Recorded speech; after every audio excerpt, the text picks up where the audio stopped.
வணக்கம் and welcome to நம் உலக சமையல். நம் உலக சமையல் மூலமாக எனக்கு தெரிஞ்ச வேர்ல்ட் குசின் நாலேஜும் கார்டன் நாலேஜும் உங்களோட நான் பகிர்ந்துக்கிறேன். இப்போ ஒரு மெக்சிகன் டிஷ் தான் உங்களுக்கு செஞ்சு காட்ட போகிறேன். வெஜ்ஜி சிமிச்சாங்கா எப்படி செய்கிறதுன்னு செஞ்சு காட்ட போகிறேன்.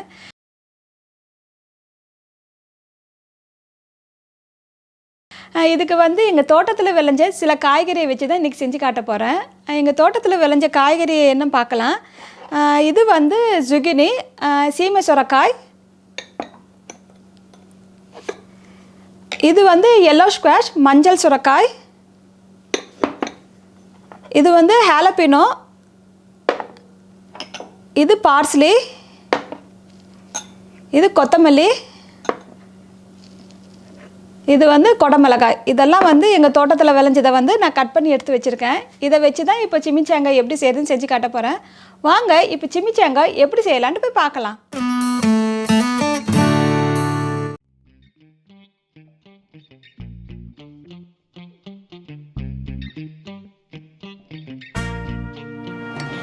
ஒரு பாத்திரத்தை சூடு பண்ணிக்கோங்க. அதில் ஒரு 2 ஸ்பூன் எண்ணெய் ஊற்றிக்கோங்க. எண்ணெய் சூடானதும் ஒரு 5 பல் பூண்டை சின்ன சின்னதாக கட் பண்ணி எடுத்து வச்சுக்கோங்க. அதில் போட்டுக்கலாம்.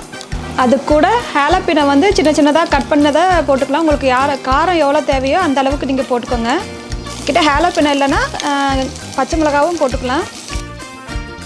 ஒரு அரை நிமிஷம் வதக்கிக்கோங்க. நல்லா வாசனை வருது. இந்த பூண்டு வாசனை, இந்த jalapeno வாசனைலாம் நல்லா வந்த உடனே நம்ம வெங்காயம் 1 கப்பு இந்த மாதிரி கட் பண்ணி வச்ச வெங்காயத்தை அதில் போட்டுடலாம். வெங்காயம் பாதி வெந்த உடனே நம்ம இதில் குடமிளகாய் போட்டுடலாம். வெங்காயம் ஒரு அரை நிமிஷம் வெந்தால் போதும். கட் பண்ணி வச்சுருந்த zucchini ஒரு கப்பு. உங்களுக்கு மெஷர்மெண்ட்டெல்லாம் தேவையில்லை. காய்கறிக்கு எவ்வளோ வேணால் உங்களுக்கு தேவையான அளவு போட்டுக்கோங்க.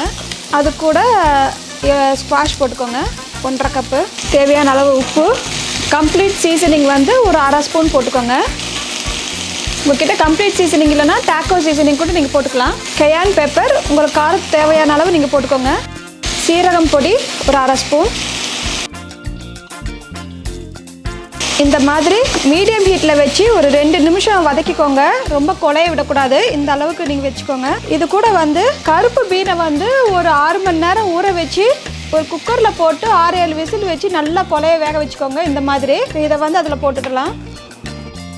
இது கூட ஒரு 1/4 கப்பு சல்சா ஊற்றிக்கோங்க. நான் சல்சா எப்படி செய்யறதுன்ட்டு உங்களுக்கு முதல்ல வீடியோ செஞ்சு காட்டியிருக்கேன்.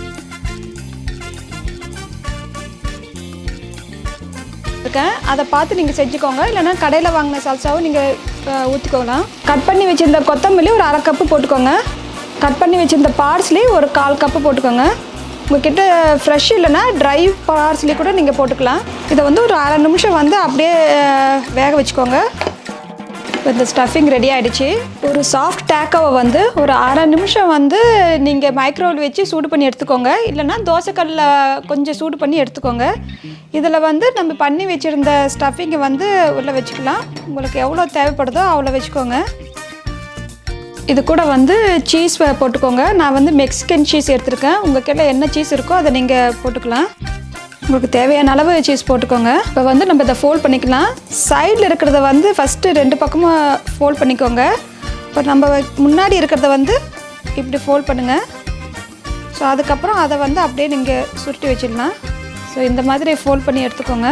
பின்னாடி உங்கள் கிட்ட டூத் பிக்ஸ் இருந்தால் அதை எடுத்து வச்சுடுங்க. குத்தி வச்சுக்கோங்க. ஏன்னா பிரியாமல் இருக்கும். அப்படி இல்லைன்னா நீங்கள் கொஞ்சம் மைதா மாவில் தண்ணியில் கரைச்சி இந்த பக்கம் வேணால் நீங்கள் ஒட்டி வச்சுக்கோங்க. ஒரு பாத்திரத்தில் மீடியம் ஹீட் வச்சு எண்ணெயை காய வச்சுக்கோங்க. இப்போ நல்லா எண்ணெய் காஞ்சிடுச்சு. இப்போ நம்ம பண்ணி வச்சுருந்த ரேப்பை நம்ம டீப் ஃப்ரை பண்ணி எடுக்கிறது தான். இந்த மாதிரி எல்லா பக்கமும் ப்ரௌன் ஆகிற மாதிரி நல்லா வேக வச்சு எடுத்துக்கோங்க. 1 நிமிஷத்துலேருந்து 2 நிமிஷம் வரைக்கும் நல்லா ஃப்ரை பண்ணி எடுத்துக்கோங்க. இப்போ இந்த டூத் பிக்ஸை எடுத்துடலாம். இதுக்கு மேலே நீங்கள் சவர் க்ரீம் போட்டுக்கோங்க. சீஸ் போட்டுக்கோங்க. கொஞ்சம் கொத்தமல்லி. இது கூட ஆவக்காடோ டிப் வச்சு சாப்பிட்லாம். இந்த ஆவக்காடோ டிப்பு எப்படி செய்யறதுன்ட்டு உங்களுக்கு நான் ஆவக்காடோ சாண்ட்விச்சில் செஞ்சு காட்டியிருக்கேன்.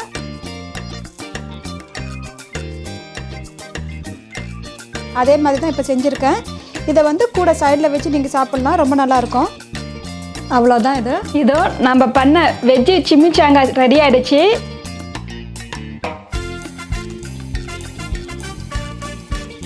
இது கூட வந்து நீங்கள் மெக்சிகன் ரைஸ் செஞ்சு சாப்பிடலாம்.